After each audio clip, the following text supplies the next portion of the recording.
Hello नमस्कार सत श्री अकाल आदाब दोस्तों। मैं हूं आपका दोस्त सीए मुकुल लांबा और आपका स्वागत है आपके अपने यूट्यूब चैनल बिज ज्ञान पर। तो दोस्तों, जैसे कि यूनियन बजट 2026 की ये सीरीज हमारी चल रही है और आज की इस वीडियो सीरीज में हमारे गेस्ट स्पीकर हैं CA CFP Anant Sabharwal sir. So firstly I welcome CA CFP Anant Sabharwal sir to our channel for today's show. And दोस्तों, आज के शो का जो थीम है वो रहने वाला है यूनियन बजट 2026 से हम कैपिटल मार्केट्स और म्यूचुअल फंड्स के रिगार्डिंग क्या एक्सपेक्ट कर सकते हैं। तो सर, सबसे पहले आपका हमारे शो पर स्वागत। Thank you, Mukul. Thank you for inviting me to this program. तो सर, जो सबसे पहला प्रश्न मेरा आपसे है वो ये है कि ये यूनियन बजट 2026 से कैपिटल मार्केट्स को डीपन करने के लिए, रिटेल इन्वेस्टर्स की पार्टिसिपेशन बढ़ाने के लिए और ओवरऑल मार्केट लिक्विडिटी को इंप्रूव करने के लिए कौन से पॉलिसी मेजर्स एक्सपेक्टेड हैं। मुकुल, जैसे हम यूनियन बजट की बात कर रहे हैं तो हम फैक्ट्स एंड फिगर्स के ऊपर बात करेंगे। जैसे आपने कहा कि कैपिटल मार्केट को कैसे डिपेंड किया जा सकता है, इन्वेस्टर बेस को कैसे बढ़ाया जा सकता है।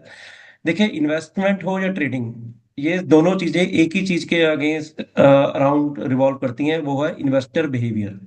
ओके। हाँ जी। तो मेरा ये एक्सपेक्टेशन है सरकार से इस बजट में, जैसे हमने इन्वेस्टर से भी बात करी है और थोड़ा ये रिसर्च भी हमने की है इसके ऊपर, कि एक इन्वेस्टर जो बिहेवियर है वो सबसे इंपॉर्टेंट पॉइंट है। तो उसके लिए सरकार से ये अपेक्षा है कि वो एक फाइनेंशियल लिटरेसी फंड लेके आए। एक फाइनेंशियल लिटरेसी मिशन के ऊपर ऑलरेडी गवर्नमेंट काम कर रही है। जैसे गवर्नमेंट ऑफ इंडिया का अंडरटेकिंग है NISM, national institute of securities markets. तो आप उसकी, अगर उसकी वेबसाइट पे जाएंगे तो आप देखेंगे कि फाइनेंशियल लिटरेसी के ऊपर काफी प्रोग्राम हो रहे हैं। तो लेकिन क्या है कि वो प्रोग्राम रीच उसकी कम है, लोगों तक इतना पहुंच नहीं रहे हैं, क्योंकि वो ऑनलाइन प्रोग्राम वहां पे जाके आपको देखना होता है। तो अगर अगर फाइनेंशियल लिटरेसी को और एक्सपैंड करना चाहती है गवर्नमेंट, और इसके ऊपर अगर जैसे हम स्टार्टअप के ऊपर एक फंड लेके आते हैं, डेडिकेटेड फंड्स लेके आते हैं, तो फाइनेंशियल लिटरेसी एक फंड अगर सरकार इसके ऊपर लेके आए और उस फंड के थ्रू ये फाइनेंशियल लिटरेसी शहर शहर, टायर 1 2 3 सिटीज में अगर इसको पहुंचाया जाए through financial literacy programmes, quiz in school colleges institutions और वोकेशनल कोर्सेज, इसके ऊपर अगर 3 मंथ या 6 मंथ के फाइनेंशियल लिटरेसी के कोर्सेज अगर गवर्नमेंट लॉन्च करे और उसमें इन्वेस्टमेंट कंसल्टेंट्स को लेके आए जो फाइनेंशियल लिटरेसी के ऊपर लोगों को गाइड करें, तो उससे ये होगा कि इन्वेस्टर जो है वो मार्केट में टिकेगा, उसको अपने बिहेवियर का पता लगेगा, वो मार्केट की वोलेटिलिटी को समझेगा। तो अगर हमने मार्केट को एक्सपेंड करना है, कैपिटल बेस को एक्सपेंड करना है, इन्वेस्टर जो सेगमेंट है उसको एक्सपेंड करना है, तो फाइनेंशियली लिटरेट होना बहुत जरूरी है। तो सरकार से ये अपेक्षा है कि वो स्पेसिफाइड फाइनेंशियल लिटरेसी फंड इस बजट में लेके आए, जिससे कि आम लोगों को इसका बेनिफिट मिले। सर, आपका कहने का जो मतलब है वो है कि एक लिटरेसी फंड लॉन्च किया जाए जिससे आम नागरिक तक फाइनेंस की जानकारी जो है वो आसान भाषा में पहुंचाई जा सके। जी, आज की डेट में क्या है कि फाइनेंशियल लिटरेसी का जो एक स्टेटस है वो बहुत ही पुअर है इंडिया में, क्योंकि फाइनेंशियल लिटरेसी के ऊपर अभी 3 4 साल से गवर्नमेंट ने भी काम करना शुरू किया है। अभी सिलेबस में सीबीएसई भी इंट्रोड्यूस कर रही है फाइनेंशियल लिटरेसी के ऊपर चैप्टर्स वगैरह, बुक्स वगैरह। और अभी क्या है कि अगर नॉर्मल आज की डेट में अगर हम देखें कि ग्रेजुएट भी जो नया बच्चा है, वो उसको बैंकिंग का इतना नहीं समझ है, सेविंग और इन्वेस्टमेंट की इतनी समझ नहीं है, और वो एक ड्यू टू इग्नोरेंस सीधा ही एफ एंड ओ में चले जाते हैं। ना उन्होंने सेविंग करी, ना इन्वेस्टमेंट देखी, ना ट्रेडिंग करी, सीधा ही क्रिप्टो या एफ एंड ओ या इंट्राडे, मतलब रिस्क प्रोफाइल का उनको नहीं पता, रिस्क एपेटाइट नहीं उन्होंने चेक की, और एक ग्रीड और फियर के बीच में वो सारा सिस्टम चल रहा है। तो अगर हम फाइनेंशियल लिटरेट अपने यूथ को आज की डेट में करेंगे तो इंडिया की स्टॉक मार्केट किसी और ही लेवल पे जा सकती है, ये मेरा मानना है। तो सर, जैसे 1 अप्रैल 2026 से हमारा द इनकम टैक्स एक्ट 2025 लागू हो रहा है, तो क्या बजट 2026 में capital gain tax, equity, debt और डेरिवेटिव्स का रेशनलाइजेशन की उम्मीद हमें है? और इसका सेंटिमेंट और जो है लॉन्ग टर्म इन्वेस्टमेंट जैसे है उस पे क्या इम्पैक्ट पड़ने वाला है? बहुत ही अच्छा क्वेश्चन आपने रखा मेरे सामने। जैसे कि मैंने बोला कि हम फैक्ट एंड फिगर्स पे बात करेंगे, तो इसमें जैसे हमने इन्वेस्टर से बात करी, मार्केट में भी हम देखते हैं, तो इसमें हमारे पास पांच एक हमारी डिमांड्स हैं, एक्सपेक्टेशंस हैं इस बजट से। फर्स्ट ऑफ ऑल कि आपको पता है कि जो इक्विटी ओरिएंटेड फंड्स होते हैं उसमें 1 साल के बाद लॉन्ग टर्म कैपिटल गेन्स की जो टैक्सेशन है वो 12.5% है प्लस सरचार्ज। और उसमें 1,25,000 की एग्जाम्पशन मिलती है against long term capital gain. जब भी आपको लॉन्ग टर्म कैपिटल गेन है तो उसमें से 1,25,000 रुपया उसमें से एग्जाम्प्ट किया जाता है। तो कैपिटल बेस को बढ़ाने के लिए, म्यूचुअल फंड इन्वेस्टर को और मोटिवेट करने के लिए और उनको और लॉन्ग टर्म में चलाने के लिए ये एक्सपेक्टेशन है कि ये जो 1,25,000 की एग्जाम्पशन है, मिनिमम 2 लाख या 2.5 लाख पे इसको लेके जाया जाए। क्योंकि जिस भी साल में वो, फॉर एग्जाम्पल उनके लॉन्ग टर्म गोल्स हैं, वो जिस भी साल में वो रिडम्पशन लेते हैं तो उनको काफी गेन म्यूचुअल फंड में आ सकता है 5-10 लाख का। तो उसमें अगर 2-2.5 लाख की डिडक्शन हो जाए तो उनको काफी हेल्प मिलेगा। अगर 1 लाख, 1,25,000 से हम 2 लाख पे भी पहुंच जाए तो 75,000 के ऊपर अप्रोक्सीमेटली 9,500 का बेनिफिट एक मिडिल क्लास फैमिली को हो सकता है इस टैक्स सेविंग से। नंबर 2, जो डेट फंड टैक्सेशन है वो अभी जैसे लास्ट ईयर जो चेंजेस आई 23 जुलाई 2024, विद इफेक्ट फ्रॉम 23 जुलाई 2024, लास्ट टू लास्ट ईयर, उसमें लॉन्ग टर्म और शॉर्ट टर्म सारा उन्होंने मर्ज कर दिया और डेट टैक्सेशन को स्लैब रेट पे ले आए। तो ये उम्मीद है कि देखिए, अगर कोई न्यू इन्वेस्टर मार्केट में आना चाहता है तो एकदम से वोलेटिलिटी नहीं समझ आती, वो इन्वेस्टर को मैच्योर होने में टाइम लगता है। तो हमेशा इन्वेस्टर डेट मार्केट के थ्रू एंटर करता है, क्योंकि एफडी वाला इन्वेस्टर इक्विटी में नहीं आएगा, एफडी वाला इन्वेस्टर डेट में जाएगा।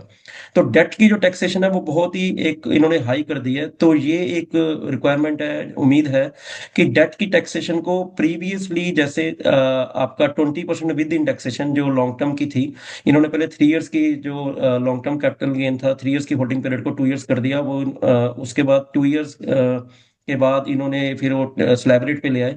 तो यही एक डिमांड है कि जो लॉन्ग टर्म टैक्सेशन है वो 2 इयर्स, अबव 2 इयर्स पे जो 20% विद इंडेक्सेशन जो पहले था उस पे वो उसको रिस्टोर किया जाए, ताकि जो लॉन्ग टर्म जो डेट का गेन है इन्वेस्टर्स को, क्योंकि डेट में ऐसा है कि अगर आप एफडी में इन्वेस्टमेंट करते हैं तो आपकी वो एफडी 10, 20, 30 साल भी चलती रहती है, सारी लाइफ हम एफडी करते रहते हैं, रिन्यू करते रहते हैं एफडी को।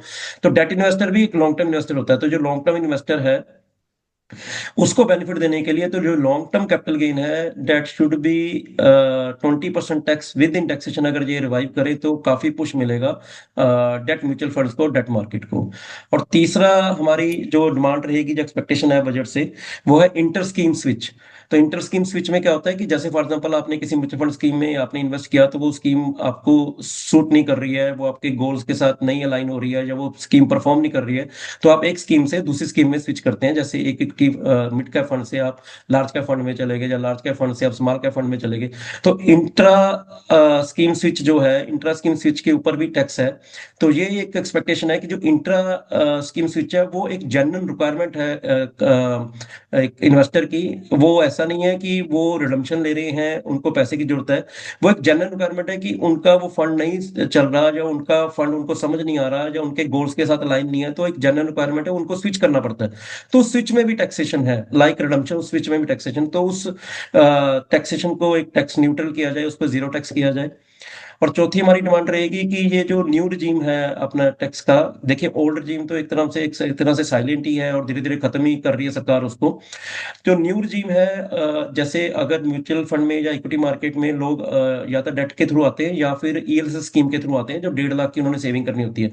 तो एक ये डिमांड है अपने फाइनेंस मिनिस्टर निर्मला सीतारमन जी से, कि न्यू स्कीम में एक डेडिकेटेड डिडक्शन दें, सेपरेटली डेडिकेटेड डिडक्शन दें ईएलएसएस के लिए। जो 1.5 लाख की डिडक्शन मिल रही थी ओल्ड जिम में मिल रही है, जो न्यू जिम में नहीं है, न्यू जिम में भी दें, ताकि जो इन्वेस्टर न्यू जिम जिनको सूट करता है, जो न्यू जिम में आना चाहते हैं, ताकि वो ईएलएस की जो 1.5 लाख की डिडक्शन है उसको वो मिस ना करें, उसको वो फॉरगो ना करें। तो न्यू जिम में एक ईएलएसएस की डिडक्शन की एक रिक्वायरमेंट है जनरल पब्लिक को, अगर सरकार इसके ऊपर ध्यान दे। एंड फाइनली जो हमारे इक्विटी फंड ऑफ फंड्स हैं उनको, जो फंड ऑफ फंड्स हैं जिसमें आपके चाहे वो फिजिकल गोल्ड है, चाहे वो गोल्ड फंड्स हैं, चाहे वो फंड ऑफ फंड्स हैं, उनको नॉन इक्विटी कैटेगरी में डाला गया। तो उनको उनके ऊपर टैक्सेशन ज्यादा है। उसका वही है कि 2 साल से पहले वो स्लैब रेट पे टैक्सेशन है, और 2 इयर्स अबव जो लॉन्ग टर्म है तो उसके ऊपर उनको 20% टैक्सेशन है। अ, तो उसको एट पार लाने के लिए इक्विटी वाली टैक्सेशन है, अगर हम लाया जाए कि उसको 1 साल अब उसको 20% पे अगर हम टैक्सेशन में उसको लेके आए, तो at par with equity fund अगर किया जाए तो उसको जो फंड ऑफ फंड है उनको एक काफी बेनिफिट मिलेगा। तो ये हमारी 5 एक एक्सपेक्टेशंस हैं बजट से। Equity long term capital gain exemption 1.25 से 2 लाख, डेट फंड की taxation 20% with indexation long term के लिए रिस्टोर की जाए, इंट्रा स्कीम स्विच को टैक्स फ्री किया जाए, और न्यू रजीम में ईएलएसएस को आप इंट्रोड्यूस करें, और इक्विटी फंड ऑफ फंड्स की जो टैक्सेशन है वो at par with equity funds के बराबर की जाए। तो ये 5 एक्सपेक्टेशंस हैं कैपिटल मार्केट को और इन्वेस्टर्स को इस बजट से। जी सर। तो सर जैसे हमने देखा सिप सिस्टमेटिक इन्वेस्टमेंट प्लान का इनफ्लो जो है वो 31,000 करोड़ के मार्क को छू गया दिसंबर 25 में। तो ये एक हिस्टोरिक माइलस्टोन था। और जैसे कि अब यूनियन बजट 2026 में ज्यादा समय नहीं बचा, अगले संडे हमें अब तक पता चल जाएगा कि क्या है वित्त मंत्री के पिटारे में। तो ये जो यूनियन बजट 2026 है, इसमें जो एसआईपी का बिग इनफ्लो हो रहा है, तो इसके थ्रू आप यूनियन बजट में म्यूचुअल फंड के रिगार्डिंग क्या अनाउंसमेंट देखते हैं और म्यूचुअल फंड का इंडिया में क्या फ्यूचर आप देखते हैं? है सर, म्यूचुअल फंड में बहुत बड़ी कंट्रीब्यूशन है एसआईपी की। और आप ये देखिए कि लास्ट ईयर जो एफआईआईस की नेट रिडम्पशन रही है वो 1,60,000 करोड़ की रही है। ठीक है। उसके बावजूद भी इंडिया की मार्केट ने ज्यादा कोई भुचाल नहीं आया, ज्यादा डिप नहीं करी, और वोलेटिलिटी के नॉर्मल रेंज में वोलेटिलिटी है। उसका कारण एक ही कारण है, वो है मंथली एसआईपी बुक जो दिसंबर में आपकी 31,000 करोड़ पे पहुंच चुकी है। अगर 31,000 करोड़ का मतलब है 3,60,000 करोड़ ईयरली, तो 1,60,000 करोड़ की रिडम्पशन को उसने वैसे ही न्यूट्रलाइज कर दिया। और एसआईपी एक बहुत ही एक बेहतरीन जरिया है वेल्थ क्रिएट करने का। और इससे क्या है कि कैपिटल मार्केट्स को स्टेबिलिटी मिलती है, कैपिटल मार्केट्स को इंडस्ट्रीज को कैपिटल मिलती है, उनको बड़े एफआईआई से एक बिग इंटरेस्ट वाले लोन्स लेने की जरूरत नहीं है, या बैंक से लोन लेने की जरूरत नहीं है। उनके पास कैपिटल आ रही है, जनरल पब्लिक से आ रही है, और रिटेल जो कस्टमर इन्वेस्टर है वो एक मेन लाइन में वो पार्टिसिपेट कर पा रहा है। तो एसआईपी की वजह से ही म्यूचुअल फंड मार्केट या स्टॉक मार्केट आपकी वो है स्टेबलाइज है। तो एसआईपी की मैं थोड़ा सा इसको मैं आपको बताता हूँ कि 31,000 करोड़ की तो ये सिप बुक हो चुकी है। उसके बाद आपका जो एक्टिव सिप अकाउंट्स है वो अप्रोक्सीमेटली 10 करोड़ के आसपास पहुंच चुकी हैं। ठीक है। और एसआईपी का जो एजीएम है वो अप्रोक्सीमेटली 80 लाख करोड़ की मार्केट में से 17 लाख करोड़ का 21% का एसआईपी का जो एजीएम हो चुका है। 80 लाख करोड़ में से 17 लाख करोड़ आपकी एसआईपी का जो फंड है। और इंडियन इन्वेस्टर धीरे धीरे मैच्योर होता जा रहा है। 55% उनकी होल्डिंग रेशियो है आज की डेट में। मतलब जो रिडम्पशन है, जो जैसे सिप लगती है बंद होती है, लगती बंद होती है, तो 55% उनकी होल्डिंग रेशियो है। तो एक धीरे धीरे इन्वेस्टर मैच्योर होता जा रहा है। इसका एक ही कारण है कि एसआईपी एक wonderful tool of wealth creation है। ये सभी के बजट में फिट हो जाती है। आपकी 100 रुपीज से आपकी ये एसआईपी 250 रुपीज से स्टार्ट हो जाती है। अभी गवर्नमेंट ने पीछे 250 रुपीज की छोटी सिप भी लॉन्च की थी। ठीक है। तो इसको एसआईपी को और बढ़ाने के लिए टायर 2 टायर 3 सिटीज में इसको पहुंचाने के लिए, जैसे मैंने शुरू में बात करी फाइनेंशियल लिटरेसी फंड की मैंने बात की, तो उसके अकॉर्डिंगली, या आप गवर्नमेंट इसके ऊपर एक डेट एंड ग्रीन बॉन्ड्स, एक ग्रीन बॉन्ड्स के हिसाब के को इंट्रोड्यूस कर सकती है, जिसमें डेट के ऊपर एसआईपी लगेगी, क्योंकि डेट के थ्रू कस्टमर आएगा। जो एफडी को समझता है वो डेट को समझेगा, वो इक्विटी को नहीं समझेगा। तो इन्वेस्टर हमेशा पहले डेट में आता है। तो डेट में green funds, green bonds launch कर सकती है गवर्नमेंट। जिससे क्या है कि ये जो ग्रीन एनर्जी जिसके ऊपर पिछले 2-3 साल में से गवर्नमेंट काम कर रही है, हमारी भी जब डिस्कशन होती है आपसे, तो आप इसके स्टार्टअप के ऊपर इतना काम कर रहे हैं, ग्रीन एनर्जी के ऊपर हमारी इतनी डिस्कशन होती है।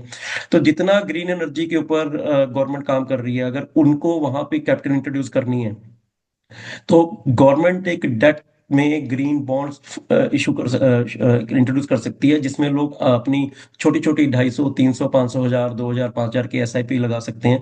जिससे क्या होगा कि उनको कैपिटल मार्केट का एक इंट्रोडक्शन भी हो जाएगी, एक उनको अंडरस्टैंडिंग भी मिलेगी, और वो धीरे धीरे करके अपने आप को मच्योर करते करते कैपिटल मार्केट में और बड़ी इन्वेस्टमेंट कर सकते हैं। और दूसरी तरफ क्या है कि ग्रीन एनर्जी कंपनीज को, बड़े बड़े कॉर्पोरेट हाउसेस को एक कैपिटल का भी सोर्स बन जाएगा। तो यही उम्मीद है कि इसके ऊपर अगर कुछ काम करे गवर्नमेंट, सिप को और इंट्रोड्यूस करने के लिए और बेहतरीन करने के लिए, क्योंकि अगर पिछले साल में जैसे मैंने बोला कि वोलेटिलिटी को अगर इंडिया की कैपिटल मार्केट को अगर बचाया वोलेटिलिटी से, तो वो सिप बुक नहीं बचाया। तो सिप घर घर में इंट्रोड्यूस होनी चाहिए, और मेरा तो ये मानना है कि मैं सिप को ninth wonder of the world मानता हूँ। For me this is a ninth wonder of the world. तो जैसे एट्थ वंडर कंपाउंडिंग आइंस्टाइन बोल गए, तो मैं नाइन्थ वंडर एसआईपी को मानता हूँ, क्योंकि मैंने देखा बहुत सारी फैमिलीज को, देखा छोटी छोटी फैमिलीज को जिन्होंने एसआईपी के थ्रू अपने सपने पूरे किए हुए, अपने बच्चों की एजुकेशन के लिए फंड उन्होंने जोड़ा। तो एसआईपी के ऊपर गवर्नमेंट को जरूर फोकस करना चाहिए। और जितनी भी इक्विटी, जितनी भी एसआईपी बुक है, वो 99% इक्विटी की बुक है, डेट की बुक है ही नहीं है। तो डेट एसआईपी अगर गवर्नमेंट इंट्रोड्यूस कर दे, उसके ऊपर कुछ बजट में लेके आए, तो it would be very wonderful for the general masses. Definitely sir. So sir, उम्मीद करते हैं कि बजट अच्छा ही आए, आम जनता का कुछ फायदा हो। और आपका बहुत बहुत धन्यवाद हमारे इन सवालों का जवाब देने के लिए, और हमारे दर्शकों को आज के इस सेशन में यूनियन बजट से जो हम कैपिटल मार्केट और म्यूचुअल फंड के रिगार्डिंग एक्सपेक्ट कर रहे हैं वो बताने के लिए। सो वंस अगेन सर, सभी दर्शकों की तरफ से और मेरी तरफ से आपको बहुत बहुत धन्यवाद। और जैसे कि आपके नाम में ही आनंद है, तो हमें उम्मीद है कि हमारे दर्शकों को भी आज का कार्यक्रम देखकर आनंद आया होगा। तो thank you Anant sir once again for being with us on this show. और दोस्तों, अगर आपको ये वीडियो पसंद आती है तो आप एक लाइक शेयर सब्सक्राइब कीजिए, और हमारे विज्ञान यूट्यूब चैनल को सब्सक्राइब कीजिए। Thank you so much and जय Hind, Vande Mataram, bye bye. Thank you.